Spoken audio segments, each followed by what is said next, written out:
thank you for joining us for another webisode of That Christian Fam, aka the King's Realm. I am one half of the King's Realm, if you would say, because you got my wife Nikki, and then you got our kids who are actually part of this channel as well. But it is me again on tonight, and I just wanted to dive into something practical because y'all listen, I've been going in on masculine Christianity, which is a dope series, by the way. Y'all need to check it out whenever y'all get time on our channel. And also I went into a mini series within that series called Beware of the Pseudo-Christian Women. Sorry, Beware of the Pseudo-Christian Woman. But tonight I just wanted to take a quick break just to dive into some of the practical things that I believe God wants us to think about in our day-to-day lives, y'all. Hey, what up, everybody? How you doing? Nikki B, what's up? Vern's Junk Closet, what's up? How you doing, Gordon Deser? Brother, good to see you once again. But y'all, listen, I wanted to dive into something practical tonight. Reason being is because I believe that this is something that we may be struggling with as a society at this point in time, because, we were, especially at the height of the pandemic, we were in total isolation from other people outside of our family. Well, at least I know my household was, and there was a lot of people I knew that were in that same situation. You know what I'm saying? And so I wanted to really dive into this topic because I believe it's really needed. All right. Because we ain't been around, folks. All right. And some of us have forgotten how to socialize. Some of us have become, honestly, and the reports out, some of us have become very socially awkward. And then some of us have just forgotten how to be good friends. And so I want to dive into the question, or the topic rather, do you have a healthy friendship? Are you a good friend? All right. More importantly, are you a godly friend? All right. And y'all, don't be afraid of the chat. Don't be afraid of the link or whatever, because I want people to actually present questions about friendship this evening. All right, y'all, without further ado, let's dive right in. Now, one of the things I believe was a problem, or actually one of the things I believe was a problem in the garden was, for one, we understand that is where the birth of sin happened. All right. In the Garden of Eden between Adam and Eve. But my question is, or what I want to explore is, what led to the sin? What led to the fall of man?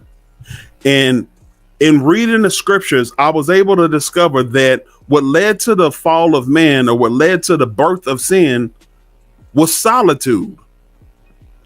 It was solitude. Eve was by herself. Adam was by himself.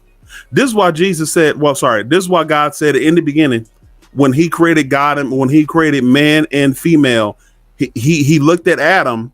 Now, I don't know what Adam was doing in the garden for God to say this. All right. And that's just a little joke. But anyways, he said, he looked on Adam and said, you know what? It's not good for man to be alone. All right. It's not good for man to be alone. And so he pulled he pulled Eve from his rib and created woman, because it's not good for man to be alone. So right off the jump, we see how God doesn't want us to be alone. God doesn't want us to be in solitude. Sometimes it's good to get away, but he doesn't want us to stay in that state of solitude. And then I want to examine Eve. Now, if you notice Genesis chapter 3 in verse 1, you see where Eve is left alone. All right, she's left alone, and she's left with the serpent to entertain her. Now, the reason why that's very important is because I believe in that situation, had she not been left alone, if Adam was actually at his post with his wife, that she might not have fallen subject to some of the questions and some of the to some of the questions, or do the ultimate question, did God really say? She wouldn't have fallen subject to that question had Adam been by her side, or she been with Adam. I can say that had she been with Adam, had they been together, because God gave Adam the charge and said, you shall not eat from the tree of life. All right. So if they were together at that point, then he could have dispelled every question, every every suggestion that the serpent actually raised to Eve at that point. But what happened? He wasn't by his rib side, or his rib wasn't by him. Either way, they were alone. And that's what actually led to the fall of man. And I want to share with real quick, I want to share with y'all one of the ways I believe that we can gain and retain friends. One of the ways we can gain and retain friends in this time.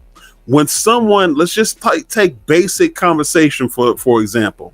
When someone engages in conversation with you, be engaged with what they're sharing with you. If they're telling you about something, if they're telling you something about them, don't interject. Don't cut them off. Don't hijack the conversation and make it all about you. And y'all put a 1 in the chat if y'all know some people who are pros at hijacking conversations and making it all about them. All right. If you know somebody like that, put a 1 in the chat, because I know a couple people for myself who love to hijack conversations. All right. And make it about them. Don't be that person.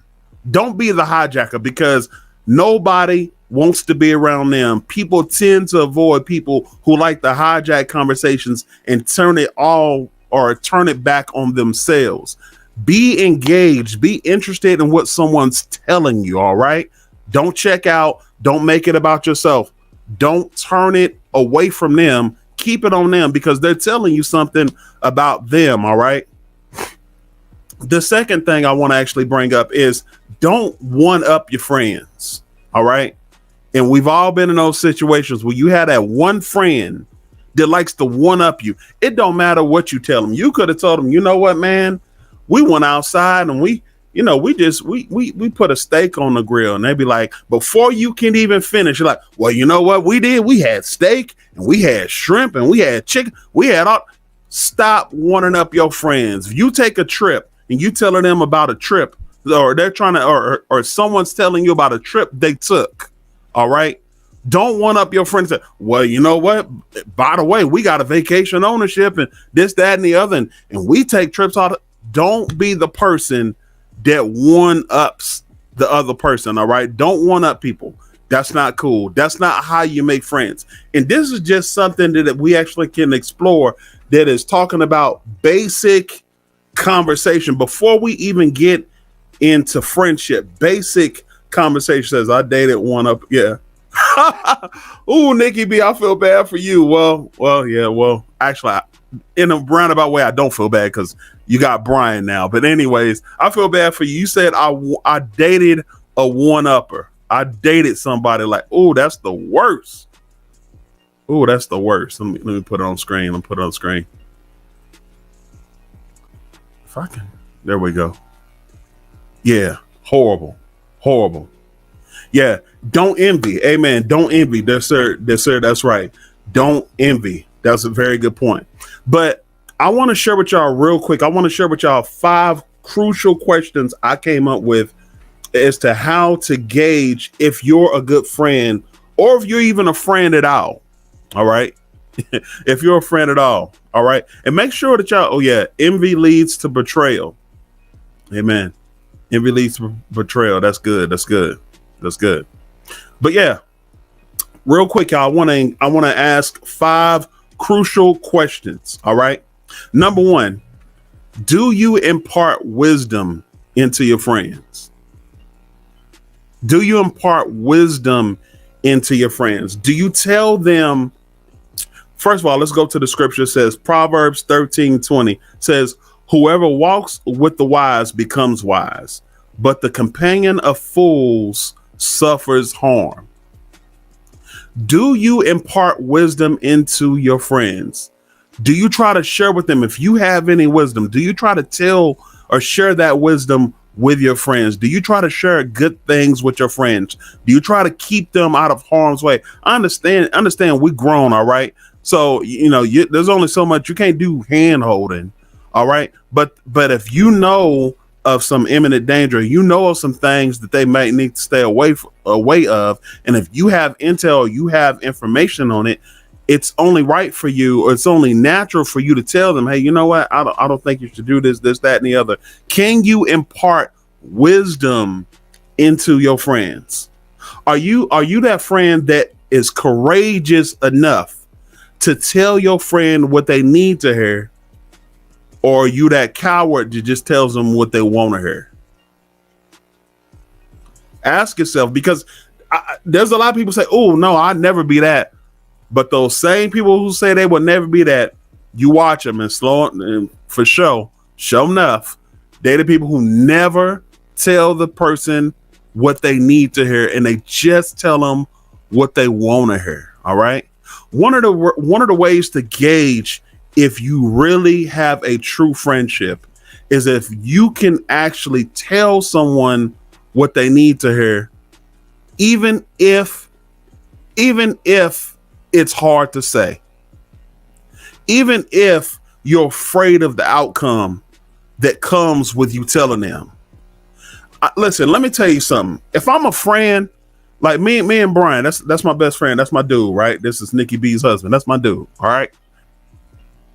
If I saw a car coming down the street, me and him walking, and he don't see the car coming, but I do, I don't care how I look or how it feels when I push dude out the way. All right. The moral of the story is, or the root or the meat of it all is, you know what? I was a friend enough to get the dude out of harm's way. I don't care how it may have looked at the time. All right. Now, granted, we need to season our words with grace and all that. I understand that completely, but y'all know where I'm getting at. All right. Sometimes truth hurts, but it needs to be heard. All right. In a loving way. Do everything unto the Lord. All right. So that's one of the things I actually want to question. All right. Boy, y'all dropped some good stuff in this chat. That's one of the things I want to question. Number 2, do you look out for your friend's best interests? All right. Do you look out for your friend's best interests? When I say that, I say this because what immediately comes to my mind is a guy in the Bible by the name of Jonathan. All right. Jonathan was the best friend of David. Now, let me backtrack a little bit. Jonathan, not only was he the best friend of David, but he was also the son of King Saul. And if you know anything about Samuel, the book of Samuel, all right, Saul was very jealous of David, to the point to where I think when David, not what I think, but I know, when David killed Goliath, you had chicks jumping in the air, talking about, Saul kills 1,000, but David killed 10,000. And I don't know what it is about women, but they just have a way of causing. Let me not get in trouble. They just had a way of saying it. Well, Saul, he killed 1,000, but you know what? That dude, David, he killed 10,000. He killed 10,000. All right. And so from that point on, animosity built in the heart of Saul towards David. All right. And so fast forward, Jonathan, the son of Saul, becomes best friends with David. All right. And so he even went as far as to say this, you know what? David realized that King Saul wanted to kill him. All right. And Jonathan was like, I don't know about that. You sure? Then to put it to the test, this is what they did. All right. He said, you know what, David, you go out into the country somewhere. All right. And I'm going to shoot some arrows in the air or whatever. And when those arrows land, I'm going to send the boy to go fetch him. And if he comes back and says this, that, and the other, you straight. But if he comes back and says, hey, the arrows are beyond you or whatever, you need to head for the hills. What was that? That was Jonathan looking out for the best interest of his friend. All right. He was looking out for the best interest of his friend. And so I know that sounds similar to the first thing I said, but do you look out for the best interest of your friends, or do you look out for the best interest of yourself? All right. The third thing I want to, and I understand that, listen, this is not a quote unquote sexy topic or whatever. This isn't like the other stuff I've been talking about, but you know what? I believe, like I said, God has convicted me on this, or actually God put that conviction in my spirit. I need to actually talk about this friendship thing. All right. The third thing I want to question is, are you loyal? Oh, you didn't get a notification? I don't know, bro. You might need to check your notifications. But I don't know what's up. I got the notifications, and well, I don't know. Other people got the notifications. I don't know, bro. Check your notifications, Dre. Good to see you, my brother. Good to see you. Number 3, are you loyal? Are you loyal? When people say things about your friend that you know are not true, do you confront them? And I'm not talking about getting into an altercation, all right? I'm talking about killing that noise at the jump, like saying, you know what? Hey, this person or my friend, this, that, and the other is not about that, or that's not true. You don't have to get into an altercation or a confrontation or anything like that, but, well, do you confront it? I said not a confrontation, but it actually ends up being that way. All right, y'all. Do you dispel those things? All right. Do you do those things? Do you bring, another thing to ask is, do you bring gossip to your friend? Do you bring gossip to your friend? Ask yourself, by me sharing this with my friend, is this going to do damage to them? Is this going to be helpful to them in any way? If this is nothing but gossip, is this going to help or harm them? All right. Because if it's gossip, believe it, understand that everything that's done in the darkness eventually comes to the light. And I believe God will bring those things to light. All right. So are you that person that's quick to bring trouble to your friend? Or are you that person that is quick to remain loyal and be a good friend to your friend, so to speak? Gordon says Proverbs 18:24. Let me share this real quick. Proverbs 18:24. A man of many companions may come to ruin, but there is a friend who sticks closer than a brother. Amen, bro. Amen. Yeah, that's what's up. That's what's up. That's what's up. Amen. Amen. Yeah. So are you loyal? That's the third thing. I'm going to go 5, and then actually I want to open up the floor to some questions y'all may have about friendships. All right. Some questions, some comments, some concerns, or anything like that. Number 4, are you confidential? And this is a big one. This is a really big one, because one of the blessings I found in actually having a good wife is being able to confide in her. I know when I tell her something, it ain't going nowhere. She got a lockbox. I promise she do. And she gonna take that stuff to the grave with her. I can say the same thing about my best friend, Brian. I can tell him some stuff. It only stays between me and him. And that's a beautiful blessing to be able to have a friend like that. One of the most damaging things I believe that could ever happen in a friendship is when a friend confides in you only to discover that it got out. All right. If someone trusts you enough to confide in you, keep it between you and them. Keep it between you and them. All right.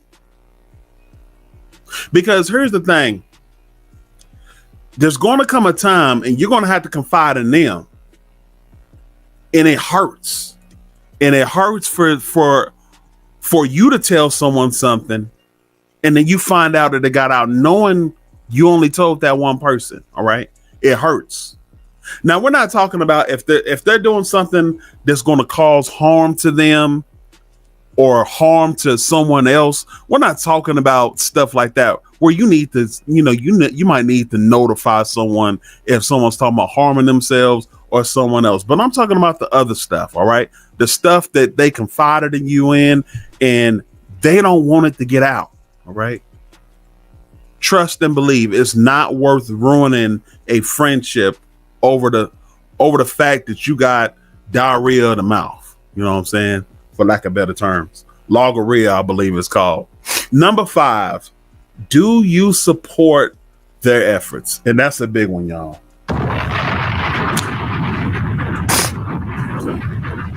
Do you, oh, I gotta cut that off. Do you support their efforts? So like when they have an endeavor, when they have an event that's going on and they invite you to that event or whatever, say for instance, one of the children is getting baptized or something, or, you know, you have to speak, you have a speaking engagement or something like that or whatever, and you would like to have a friendly face in the crowd. Do you show up for that person? Do you show up for that person? Or are you that person that's so, what's the word? What's that word? So selfish, so self-absorbed to where you think the world revolves around you, to where you always got something more important to do rather than showing up for your friend. Hey, what's up, little sis? I see you in the chat. What's up, little girl? I call her little girl, but that's my little sister. Yeah, but do you show up for your friends? Are you a good friend? That's one of the marks of being a good friend. If you show up for your friend. Here's another thing. If your friend says, hey, you know what? I'm trying to change my eating habit. I'm trying to eat healthier, this, that, and the other. If they share that with you, are you that same dude or that same chick that don't care and you still come around them with some cheeseburgers? You still come around them eating pizza? You still come around them eating all this unhealthy stuff, cupcakes, donuts, fries, all this other. Are you that person? Even though they have clearly communicated to you, hey, listen, I'm trying to do better.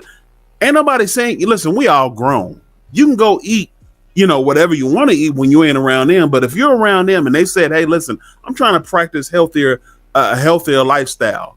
Are you that friend that constantly tries to sabotage their efforts? And that's a big one. Yeah, burgers. Yeah, that's right. Burgers.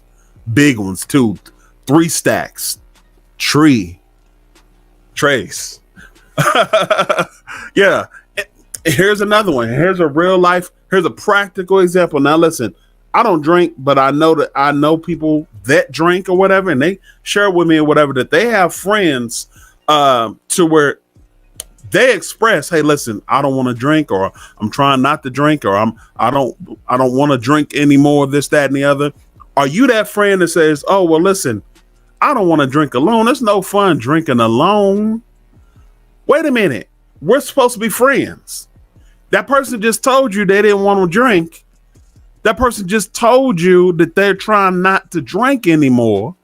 But you're that person that's so selfish. You say stuff like, well, it's not selfish, or it's no fun drinking alone, drinking by myself. You're not going, and you try to guilt trip them. You're not going to make me drink alone, are you? Yeah, they are. You know why? Because they just told you, even before y'all even got to the place, hey, you know what? I ain't drinking no more. And this ain't even your first time hearing about it. All right.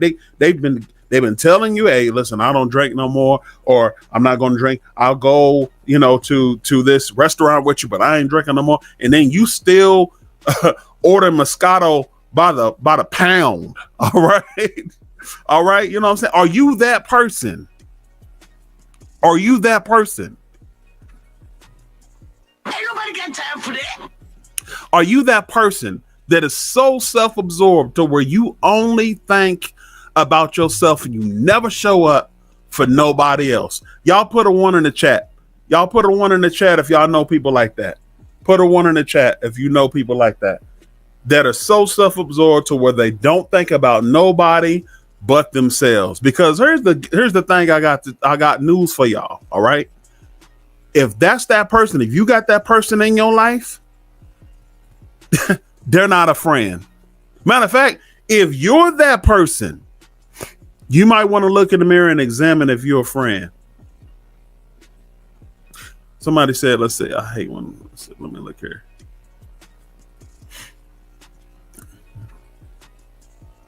Yeah, they ain't forget. No, oh, my bad. Yeah. Well, first of all, they shouldn't be saying bro to you because you're a woman. And listen, bro, we'll talk about that. And that's a problem within our culture. We got chicks out here saying bro and you ain't no bro. All right. And I'm gonna believe that to the day I die. First of all, you should never address no chick as a bro. She ain't no bro. What up, Dunaway? How you doing, bruh? Good to see you, brother. Good to see you. But yeah, those are the things that we want to talk about. All right. So here's a bonus. Here's a bonus actually I want to bring out. All right. Do an assessment of your friends. Do an assessment of your friends. Listen, there comes a time in all of our lives to where we have to do an assessment of our friends. All right. There's going to come a time in your life, and there's been many times in my life, where I had to do an assessment of my friends. All right. And the time is going to come where you might have to cut some folk off. You might have to cut them off. As comfortable as it is having them around, as comfortable as you have grown with doing life with them, there comes a point in time where you might just have to go ahead and cut it off. Let me get to this comment real quick. It says, Dunaway says, what if I can get this figured out? Unfortunately, this is why I learned to accept my family and my friends. I just hang out by myself. I feel you, bro. Yeah, listen. But see, you missed the first part. You know, one of the things that God didn't do is he didn't design us to be alone. All right. He didn't design us to be alone. And it's good that you have Crystal. All right. So you actually have someone built in your house you can actually be friends with. But by and large, you know what I'm saying? God didn't design us to have solitude. This is why when you look at the cross, all right, you have two beams, and I'm gonna keep saying this as long as I need to say it. But you have two beams in the cross. You have that vertical beam, which is your relationship with God, and that's good. You need to have that. But it's not a cross without two beams. That horizontal beam is your relationship with your fellow man. All right. This is why you constantly heard Jesus saying stuff like, love your neighbor as yourself. Well, if I'm by myself, why I got to love my neighbor? Evidently, your neighbor is important. All right. All right. And so exactly, you know, and I feel you on the, you know, cutting off people and this, that, and that. Yeah, cut them off. But guess what? Don't stop there. Go get some new ones. There's some family members. Listen, I just can't be around. All right. And if I am around them, I got to take them in minuscule, small doses. All right. Because after a while, we just going to butt heads. We going to butt heads. And it ain't because I went looking for trouble. All right. But in our pruning of our friends, don't stop there. Don't stop there. Go get some more friends. There's more people. There's what, 7 billion people on this planet. There's some people out there, all right, that God will have waiting for you, waiting to be your friend.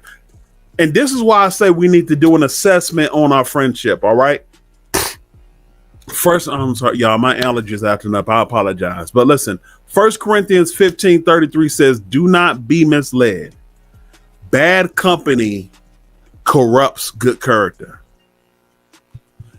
Bad company corrupts good character. It don't matter how good you try to be, how positive you try to be, how much you try to stay away from some sinful things, all right? If you're constantly hanging around people who do said thing that you're trying to stay away from, it's going to constantly corrupt your character. You ever been around some folk that use language that you try to refrain from using? And after a while, because you hang around them so much, after a while, you start sounding just like them or slipping up saying the same stuff that they say. And you're like, wait a minute, that ain't me. No, that ain't you. Thing is, you didn't let them into your soul, your heart. This is the heart of a man. This is the heart in a man that simply pumps blood. When the Bible talks about the soul, when the Bible talks about the heart, they're talking about the mind. All right. And you've let that person. This is why 1 Corinthians 15:33 says, don't be misled. Don't think you're beyond reproach, all right? Because some people think they can be Teflon Dons and Teflon Tinas out here, all right? Teflon Dons and Teflon Tinas. No.